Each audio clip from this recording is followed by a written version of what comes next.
দিনের প্রথমে গাড়ি স্টার্ট করেই অনেকে অ্যাক্সিলারেটরে চাপ দিয়ে স্পিডে গাড়ি চালানো শুরু করেন, কিন্তু আপনি কি জানেন যে কোল্ড স্টার্টে ইঞ্জিনের সব থেকে বেশি ক্ষতি হয়?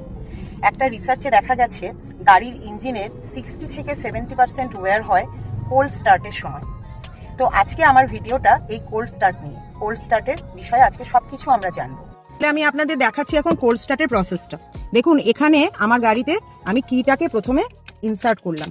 প্রথমে এক ঘাট আমি ঘোরালাম, গাড়ির ইলেকট্রিক্যালসগুলো অন হয়েছে। এবারে আরেক ঘাট ঘুরিয়ে দিলাম। দেখুন, এখানে সমস্ত এই ড্যাশবোর্ডের লাইটগুলো অন হয়েছে। ঠিক আছে, আচ্ছা, এখন কিন্তু গাড়ি প্রপারলি স্টার্ট হয়নি এবং ইঞ্জিন এখন পুরো কোল্ড আছে। এই দেখুন, এটার মানে হচ্ছে ব্লু কালারের মানে এটা হচ্ছে ইঞ্জিনটা আমার এখন পুরোপুরি ঠান্ডা আছে।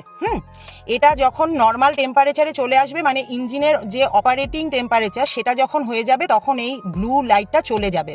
আর যদি হিটেড আপ হয়ে যায়, মানে ওভার হিটেড হয়ে যায়, তখন এখানে একটা লাল লাইট জ্বলবে, মানে এই সিম্বলটাই তখন লাল হয়ে দেখা যাবে। ঠিক আছে, এইবারেতে দেখুন আমি ফুল ক্লাচ প্রেস করছি এবং করে আমি গাড়িকে অন করব।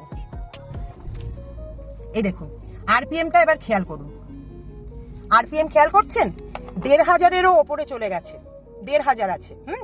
কিন্তু আমার গাড়িতে কিন্তু নর্মাল আইডেল আরপিএম 700 থেকে 750।